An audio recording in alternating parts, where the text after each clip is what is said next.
Harper here, owner of NGNG Enterprises, which stands for No Guts, No Glory.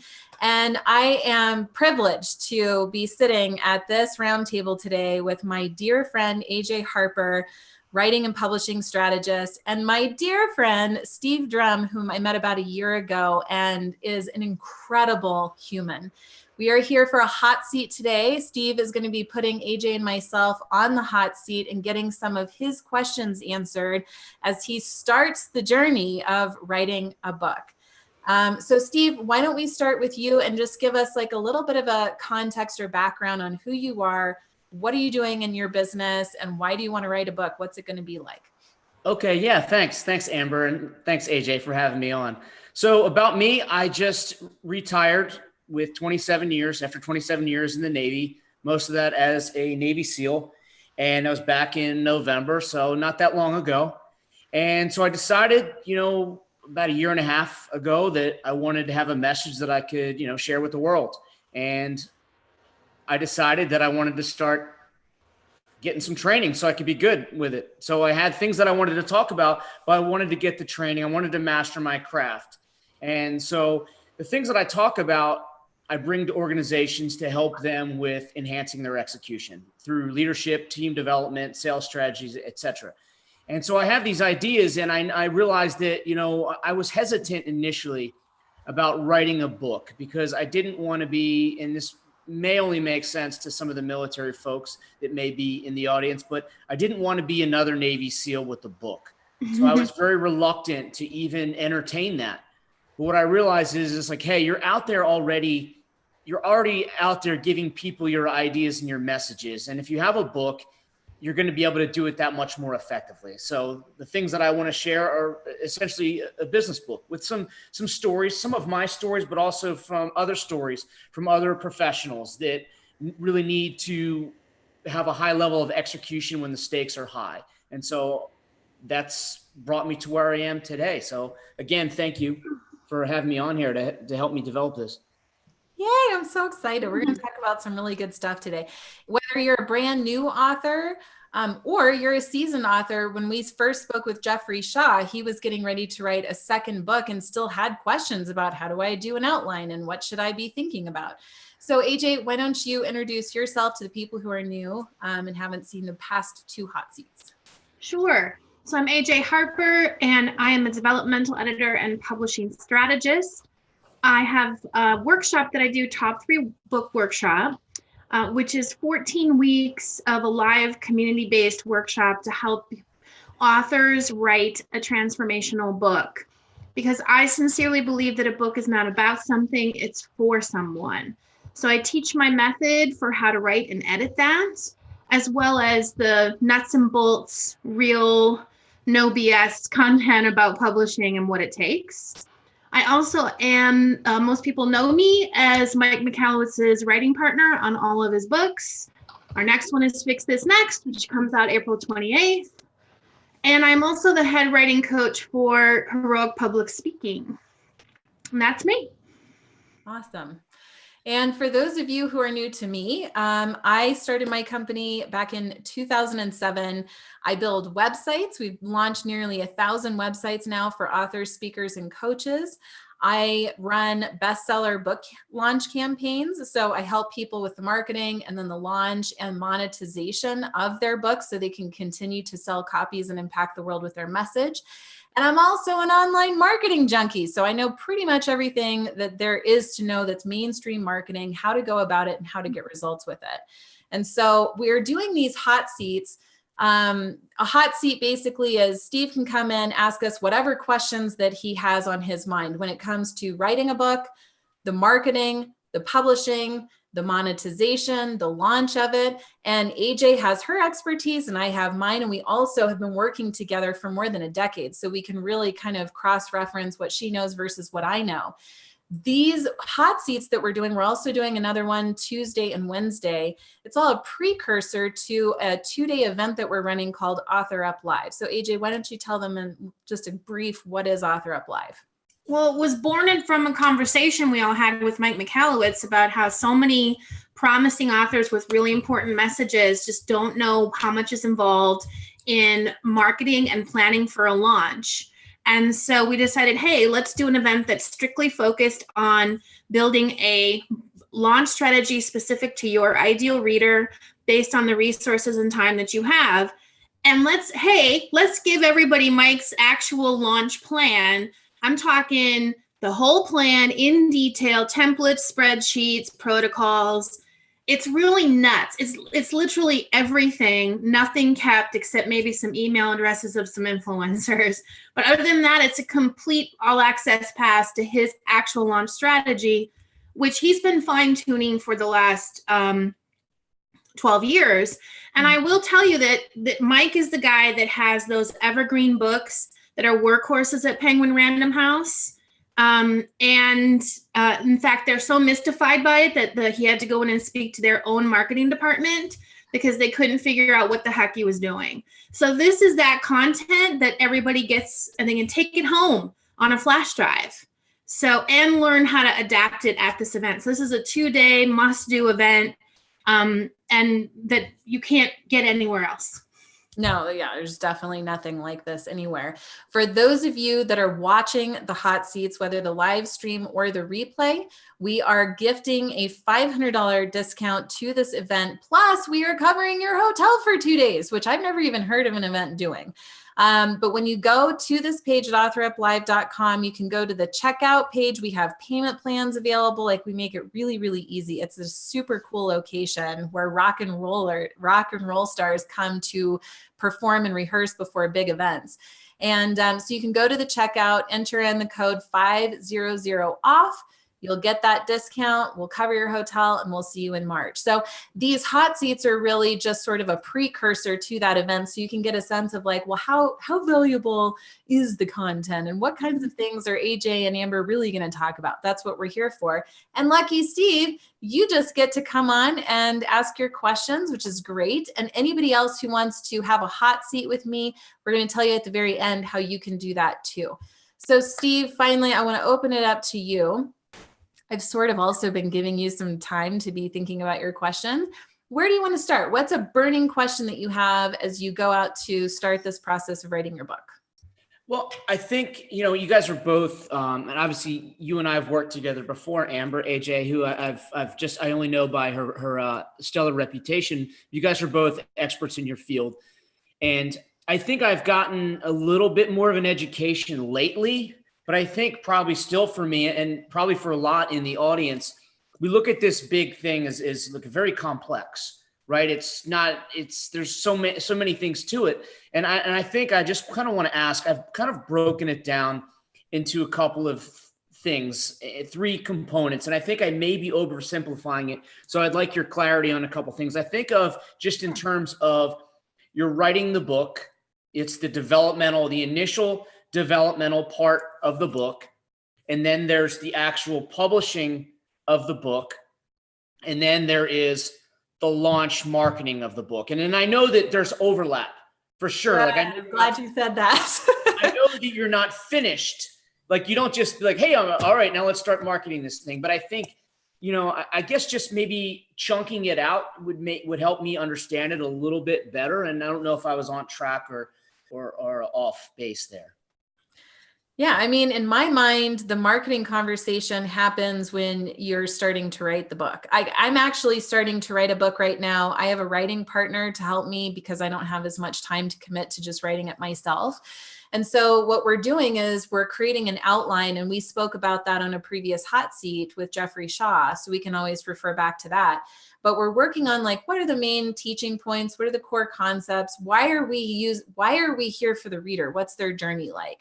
But inside of those conversations, the conversations I'm having with my writing partners, like, well, what challenges, what calls to action can we give to readers right now at the very beginning of the book and all the way through?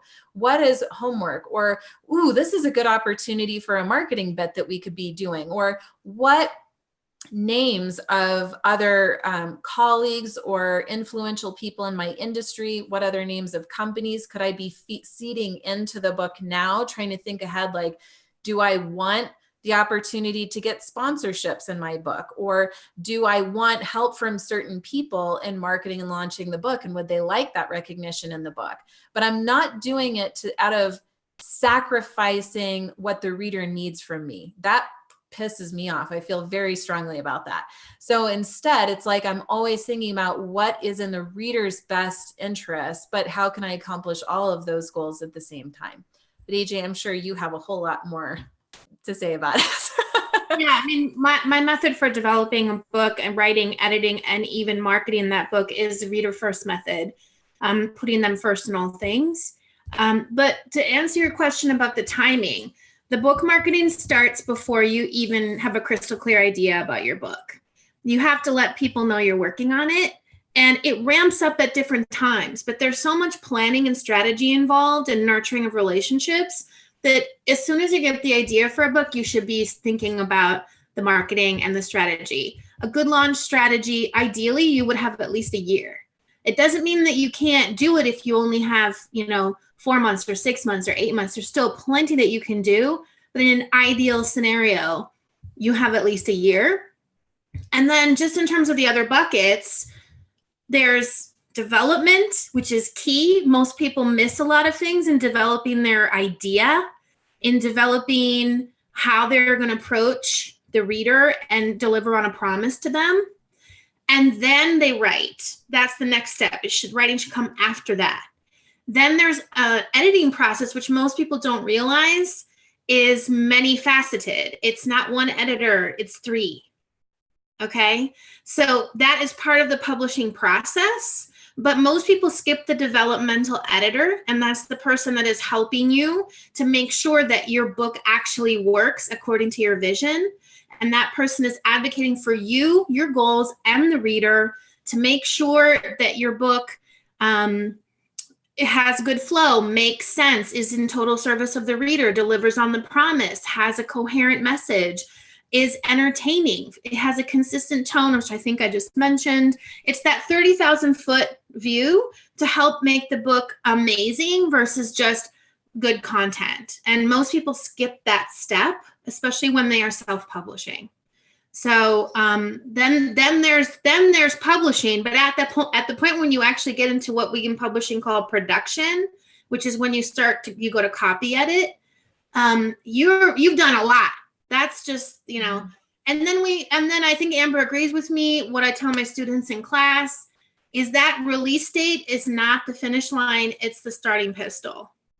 That's when you really start, because you have to engage with readers and continue to give value and work on building your readership and continue marketing your book. A lot of authors just drop off. They don't have a post-launch plan. And I just have to, I don't want to derail us because I want you to ask your next question, but I have to give a couple of quick examples of how we were able to get Mike Michalowicz to start marketing his book while he was even freaking writing it a year ago. Because Mike hired me about a year ago to market and launch his book that's going to launch April 28th. And actually, Author Up Live was born out of just an idea that we had to give authors the plan and have them come along on this journey with us. So this wasn't like something that we planned on doing for a long time. But I bring that up because when we were doing the first Author Up Live last June, Patty actually on my team got the idea to buy a white blank covered book on Amazon. And then we asked people that came to Author Up Live to take cool pictures holding this blank covered book. And so you had people like jumping off of, sofas mid-air, and that was the photo that we got. And now we can just superimpose the actual book cover on that way early before the books were even out, so we could start showing social proof. That's one example. Also having Mike develop a group of people that knew about the book well in advance, he can give them updates along the way. Like, oh my gosh, we got the initial cover designs. Do you like this one or do you like this one? Oh my gosh, we just got this opportunity, like this, or should I do this? Or just documenting the journey along the way gets people like really on board with you in a way that wouldn't be accomplished otherwise. So there's a lot of value to building up that momentum as soon as possible. Right now, you can't start too early. Okay, go ahead. I just want to give some actual examples.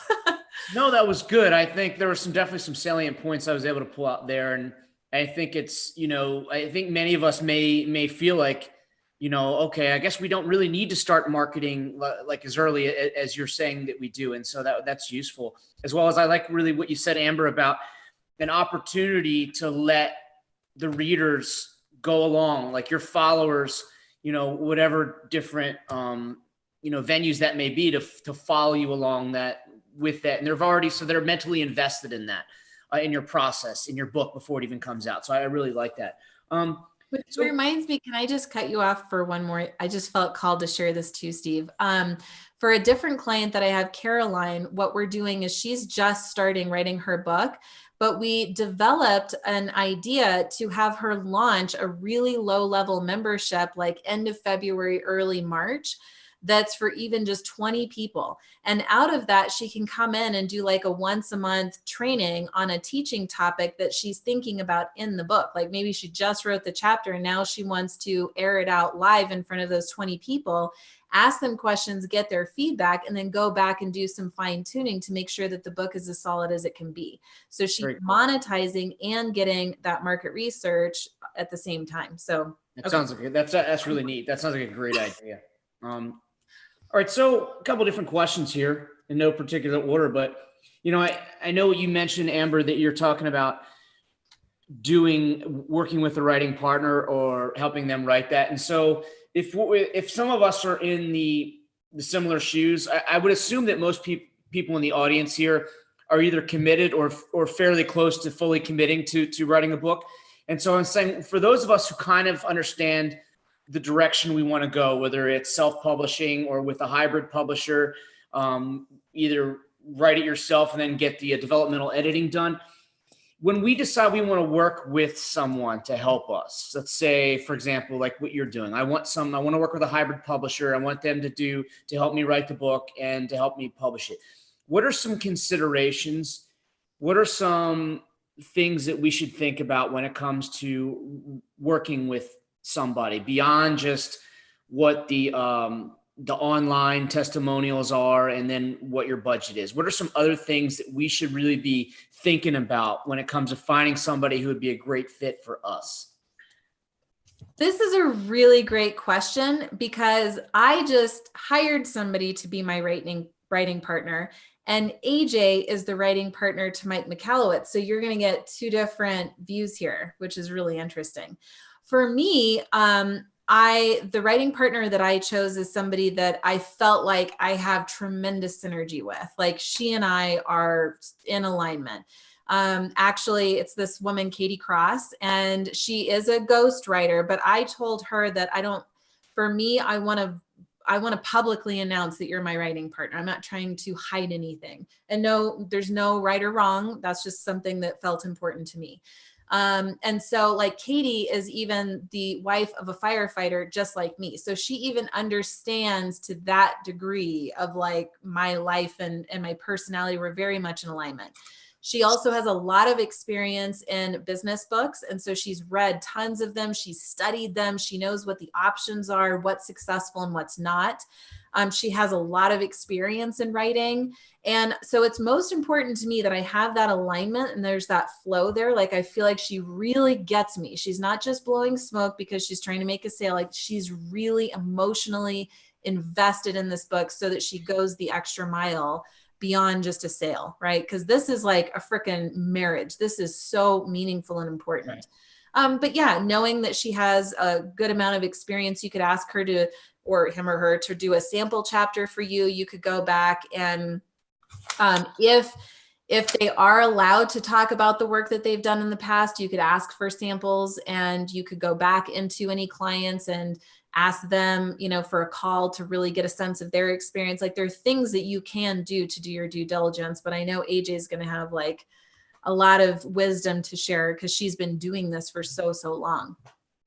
Yeah, I was a ghostwriter for 10 years. Mike McAllowitz is the only person that I continue to work with, and he's open and honest about our relationship. So we have a business partnership.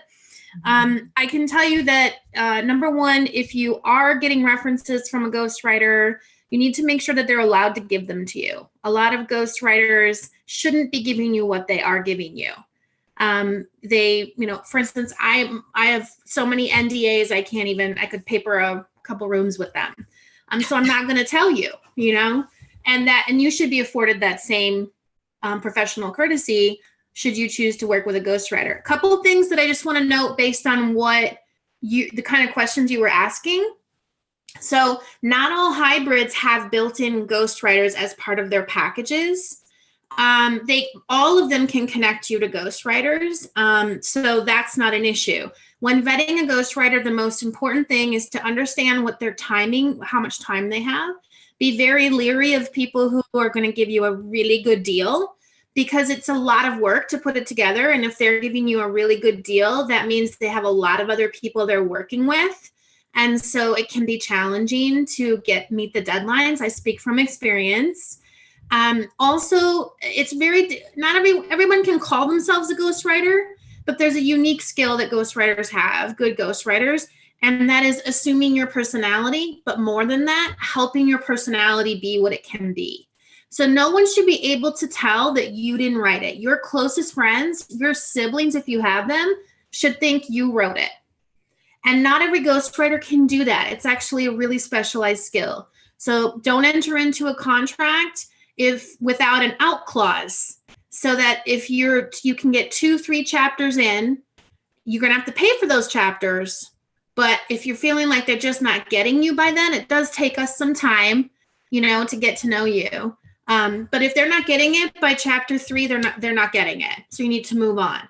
The other thing I would say is be mindful, ask them how they process, how they work, if they're willing to adapt to how you work. Are they willing to get on the phone? Are they willing to use some material you have?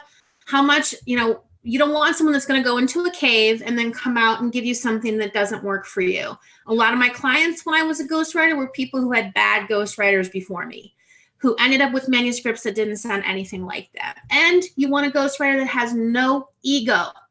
Therefore, they're in total service to you and your content. They're not going to try and steer you where they think you should go. So that's what I would say about ghosts. Right. Hybrids, you need to be careful, okay? Not everybody's a legit hybrid. They might call themselves that. Hybrids need to have a robust distribution system. They need to be connected to a legit publishing distribution, and they must have a sales team and follow the traditional publishing timelines. If a hybrid says, we can get your book out in 90 days, they're not actually publishing it according to publishing standards and timelines. That's the truth. So that means your book is not going to be presented by a sales team when they go and pitch to Barnes & Noble. That's not going to be happening for you. So be leery of a hybrid publisher that doesn't offer you a developmental edit. That they have to, they should. And if they don't go with them. And secondly, ask them very clear questions. Who does your distribution and what are your timelines? Ask them specifically, what is the cutoff? Ask them this, use their lingo, really spook them. What is the cutoff for your next front list title submission? What is the cutoff for your next front list title submission? If they don't know what that means, run really fast away from them, because they have to submit information about your book well in advance. For example, traditional and hybrid publishers have to submit for winter 2021 in the next couple months. Okay. So if you don't have that, then you aren't going to have the robust distribution and the sales team pushing your book, period. I just have to say, like, this is a taste of what Author Up Live is about. And I'm not trying to be pitchy. I don't even like that. But like, I do want to impress upon you that this is 2 days where you have AJ and myself in a room. And yes, that we do have a curriculum. Like there are things that we want to teach you and share with you: live streaming, podcasting, influencers, publishing, writing, editing, like all of it. And we have built-in time for you to actually get work done, because that's really important to us. It's almost kind of workshop, but also that we are taking plenty of questions, that we're catering this information directly to you, because Steve is very different than Jeffrey, which is very different than Julian that we have tomorrow, different than Anna and Bethany. So really implore everybody to check out authoruplive.com. Steve, I think we have time for one more question. So guys, always go so fast, but I'm loving this content. Well, I want to switch gears entirely here almost and ask a question. It's mostly probably for AJ. But for me, I'm writing a business book. I want to write a business book. So what are your thoughts on kind of creating like a guidebook for that business book? Like that serves as like an augment or a supplement for that. Whereas like you open the book and it's like, all right, well, here's where I can do some reflection and some writing. And here's where I can really kind of put the processes that I talk about in my book into play. I'm a big fan of that. I want to make one point clear. Your actual book, your main standalone book, should get your reader to that promise. So if there are exercises or things that you think they really need in order to meet that promise, meet that goal, then put them in the main book, okay? That said, if there's other things they could do, deeper dives, if you want to take more time explaining things, remember everybody's a different type of learner. So a workbook is great because so many people can't get it right away and they need, a process or a system. Here's my advice. Should you get a traditional publishing deal or a hybrid, make sure that you have the rights to your workbook so that you can publish that separately and it's not part of the same royalty structure. Because frankly, a workbook, you can do that with a self-publishing team and get that. It doesn't require the same amount of development. Okay. And also bookstores are not likely to carry it. So you don't have to worry about that. Remember that lead time I just told you about in the front list question? With a workbook, unless you're a big superstar, you don't need to worry about that same sales team, distribution, all of that. So why not just retain it, keep all of the profits yourself, and publish it on your own? That would be my advice to you. Absolutely do it. Come out with it maybe after your first book, so within a few months of that, so that you have separate marketing excitement, right? So that gives you an excuse to talk about your book even more because now you're presenting a workbook to folks. And I would add that for me, I would want to have a deeper conversation with you to discuss a monetization model for you. Because it might be that out of this book, you realize that you want to have a team of consultants who have to buy your guidebook so that they can then be featured in a directory as the go-to for corporate. And then when corporate hires one of your consultants, the consultant takes them through the guidebook. And that's a part of their working relationship. And then, so that could be a completely different option than what we just spoke about. And so I think that with a little bit more time that we don't have in this moment, I'd want to have a really deep dive conversation about how can we use this book as the core of the business, because you've got your speaking playing into it.